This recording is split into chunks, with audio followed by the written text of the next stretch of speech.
Hello friends, welcome back to my channel Code with Santosh. In our previous video, we have discussed about the form and its attributes. In this video, we will discuss about the elements which are normally there in form. Okay, so we are going to discuss about the form elements. So I have some code ready. Let me try to copy and paste this. Then we can discuss each and every item of this form elements. Okay, let me paste this. So these are some of the form elements which are normally used more frequently in the form. Okay, so first one is label. What is label? Label normally tries to describe the form like this input field. So if we don't put any label here, then user won't be able to identify or to understand that what information he or she needs to put here. So label is normally describes the content which is required to enter in a particular form fields. So this is label and it has opening tag and closing tag.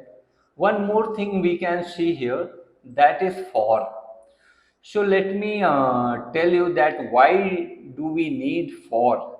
So suppose this label and this label is for this particular input. Okay, this field. So for name and ID, whatever the value we put in ID, that value should be there in for item for attributes of that label.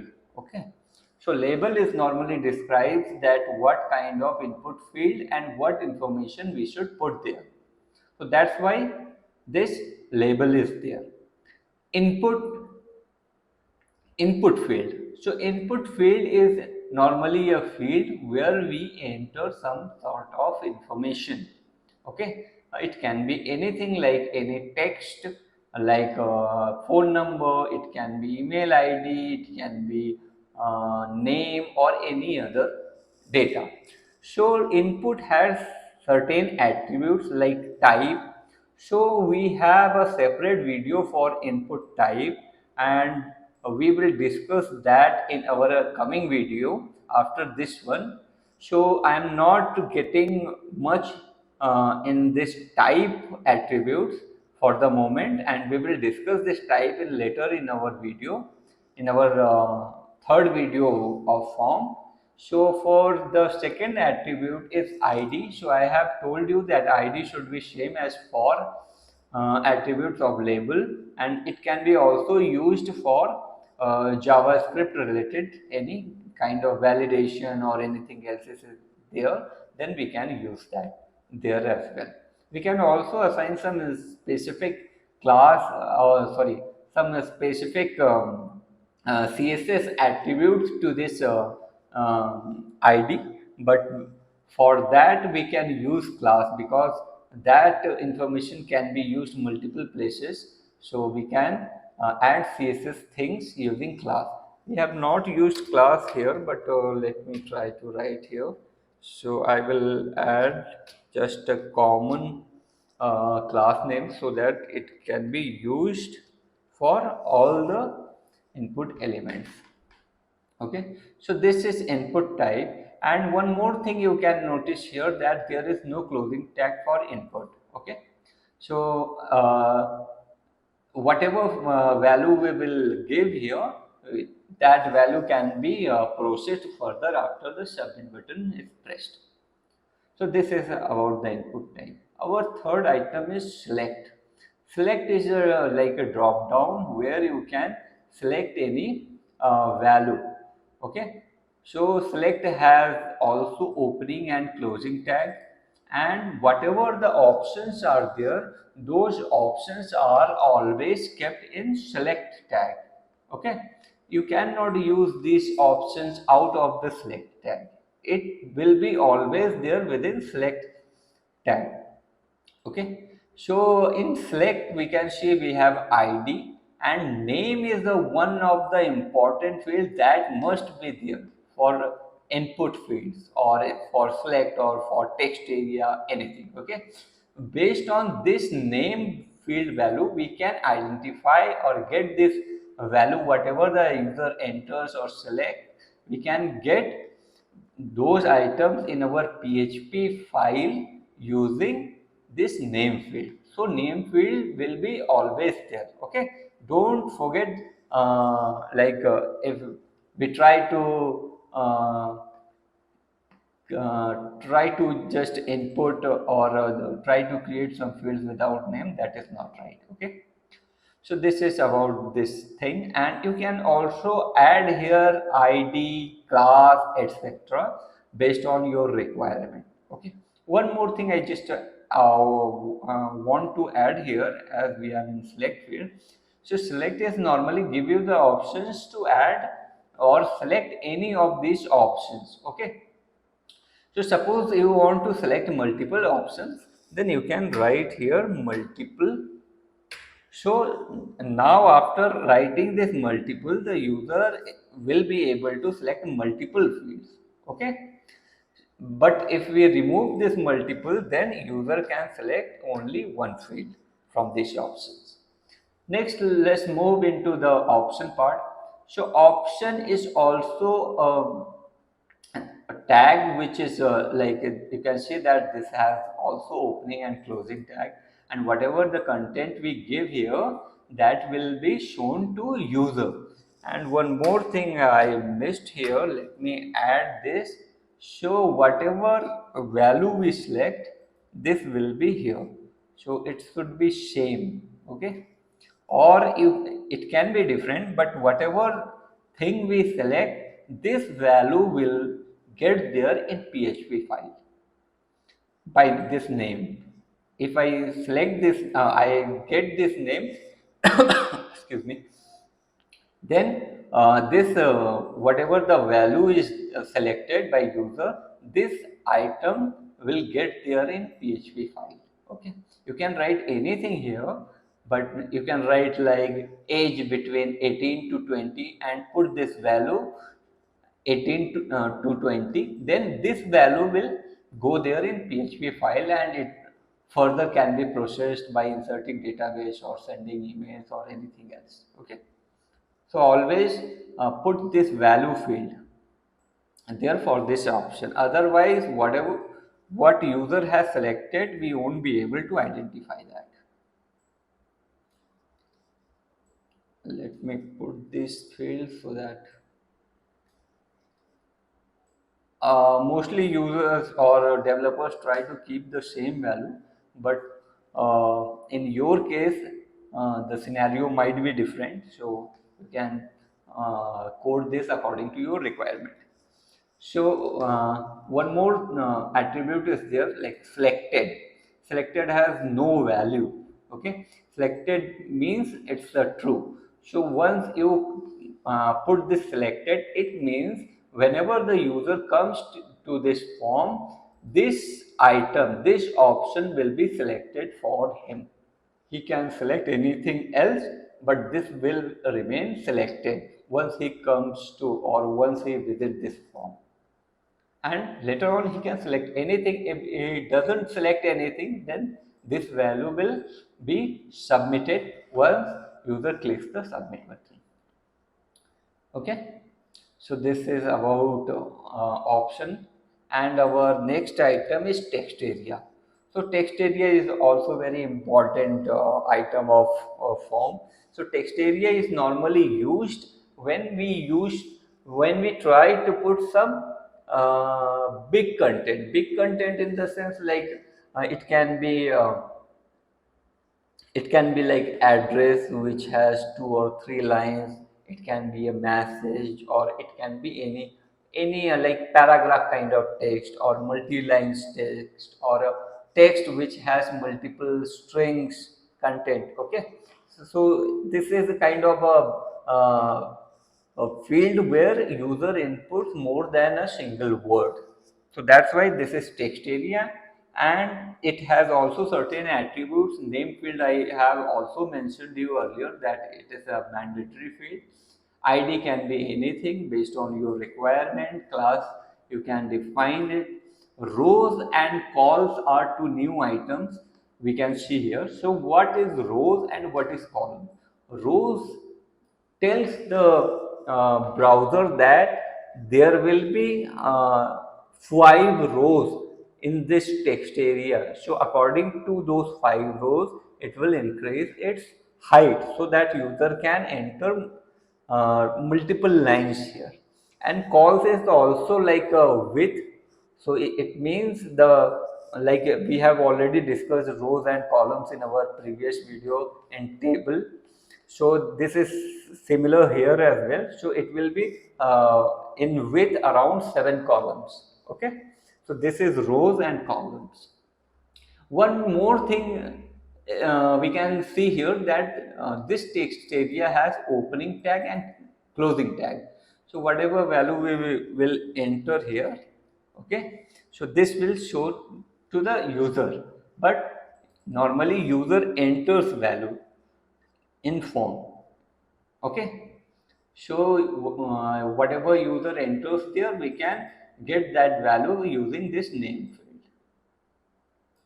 So this is about the text area. Next is this is a data list. Okay. So data list is one of the very important HTML tags.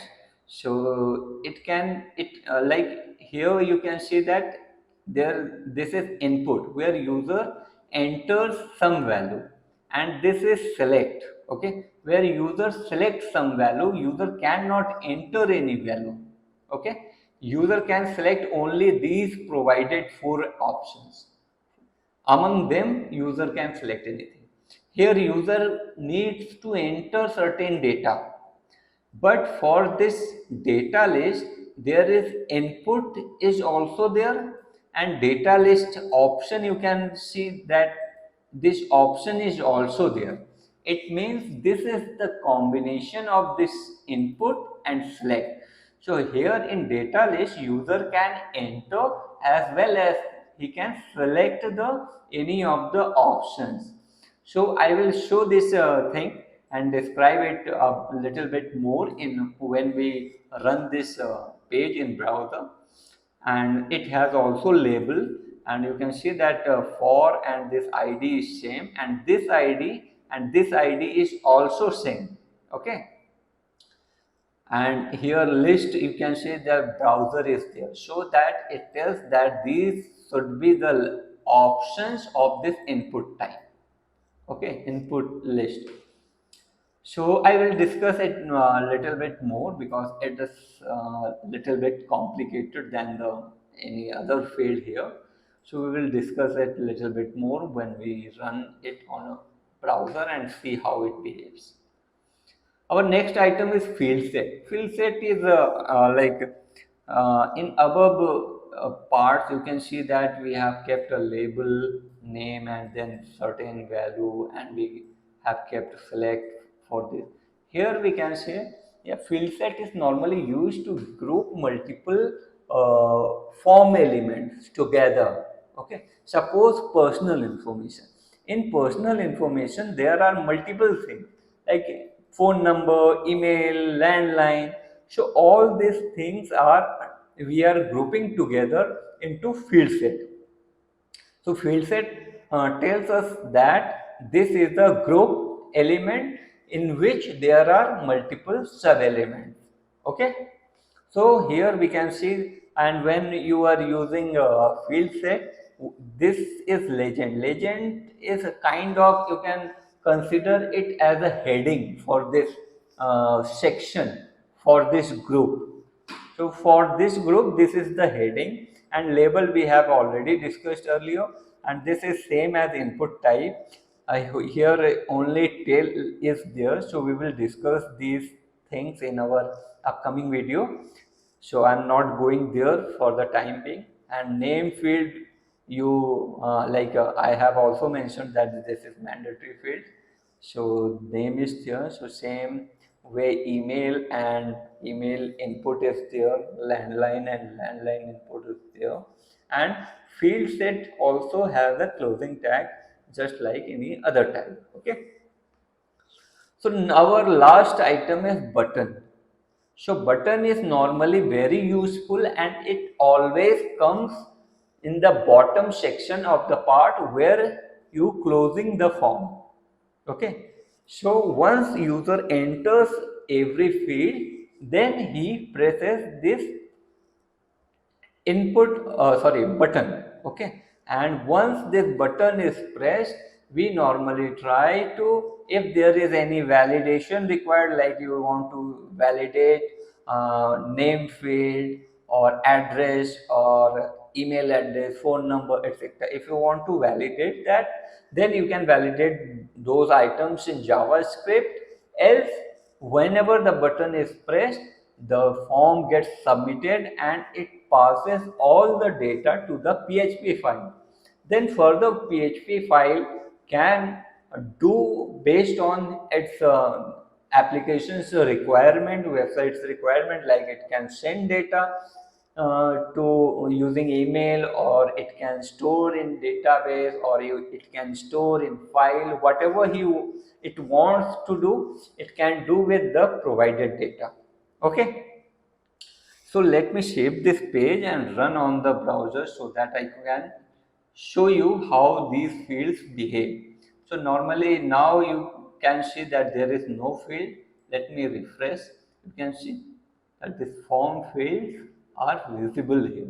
So here you can put any name. So code with Santosh, and this is the drop down, select drop down.